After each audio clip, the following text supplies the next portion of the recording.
have seen a lot of things pop off, but this animal show has have to be one of the more weirder things I continuously see on a daily basis simply because it turns into whatever the heck it feels like, and I think that's to be praised. I honestly think everything they're doing is awesome, but I also feel like everything they're doing can be whatchamacallit, it can be summed up and understood as a bunch of ridiculousness is popping off, and regardless of what we see and regardless of what we keep understanding from certain people, we're going to just get a overall like free for all battle, or no, not even a free for all. We're gonna get like a 1v1 battle for some reason between the two bosses or something along those lines. So I don't know what to really believe is gonna happen, but I do know for a fact if they're putting these bosses against each other, and we're gonna have to watch a wolf go against a woolly mammoth.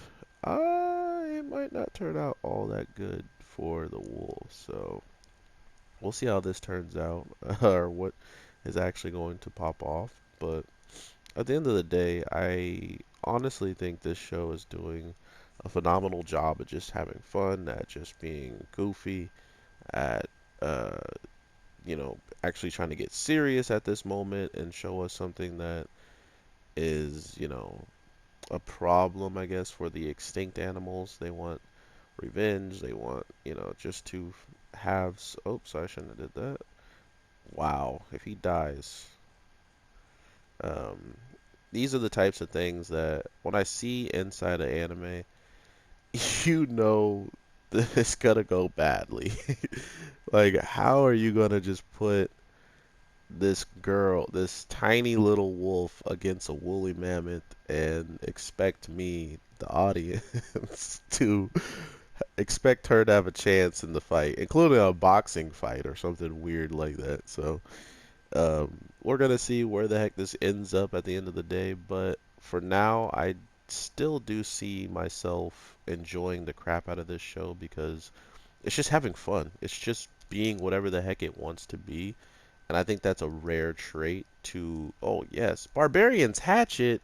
Come on, bruh.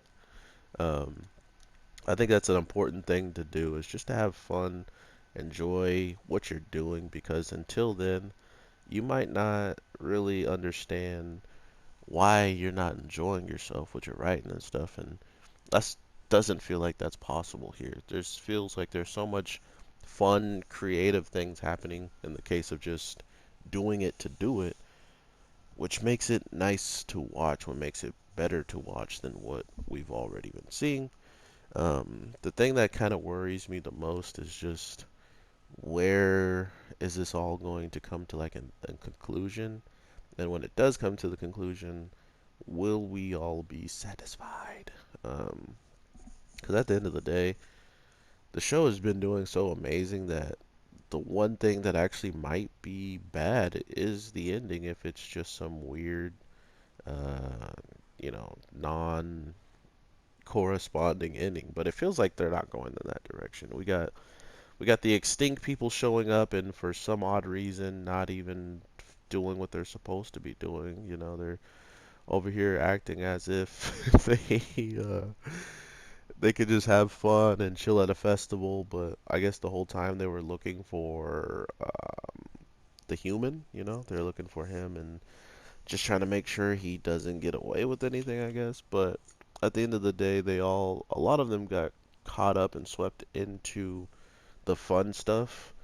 So because of that, we're going to be seeing a lot of just weird happenings with the people who, you know, are supposedly here to take out everything and everyone, or just the humans.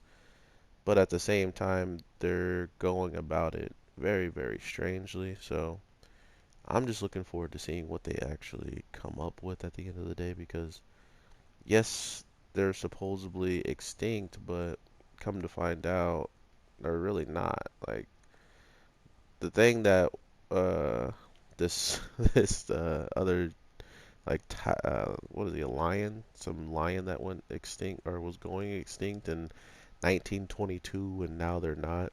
It kind of goes to show you that it was probably someone in his family telling him about that. Like who was alive in 1992 to let this tiger know or this lion know that his race was going, his species was going extinct, and who would have been around to have like a problem with that and all this stuff.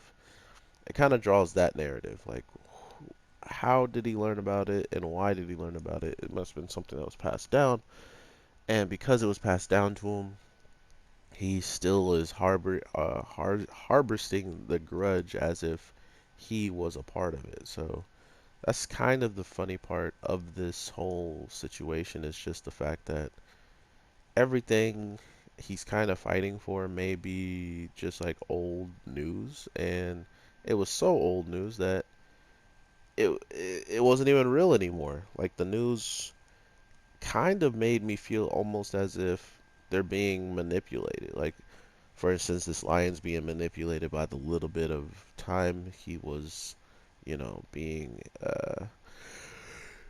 attacked, executed. Excuse me. That once he actually felt and heard someone else kind of say the same thing, like, you have been mistreated and you have, obviously gone through some ridiculous stuff. Your family members aren't even around anymore. Whatever the heck the mammoth may have said.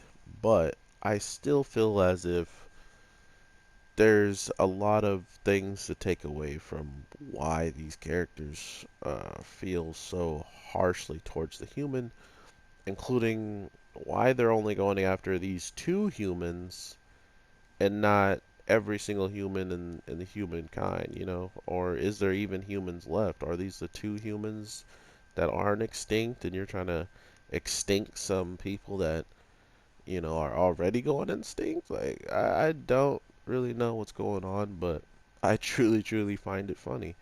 Um, the one thing that really blew my mind too was the fact of uh, old girl fighting the hyena, who's clearly the mascot of fighting in this show, besides the lion, who clearly is Super Saiyan Goku. So we have a Super Saiyan lion, and we got a ridiculously broken hyena who's just ridiculously good at fighting. So uh, there's a lot of things going on in this show that are ominous.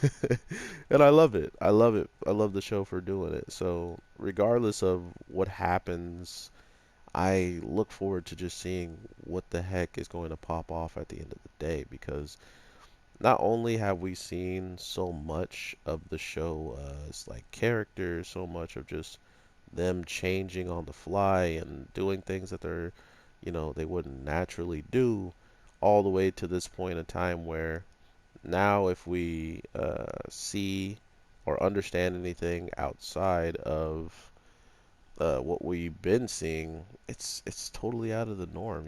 So I feel like this show is doing really well. I honestly thought it was one thing and then it became another, so that's always a good sign of creativity, in my opinion. So I'm looking forward to hearing what you guys are thinking about this week's episode, and just what kind of animal do you think the girl who looks human is? Like, I thought I called her a Neanderthal, like one of those people that figured out fire and was fighting dinosaurs supposedly, um, or saber-toothed tigers. So yeah, I don't really know. It was just a guess, but as a whole, I hope you guys are having an amazing day, night, evening, whatever the case may be. I am your boy, the Anime G, and I will definitely talk to you sooner than later. So with all that being said, take care and peace.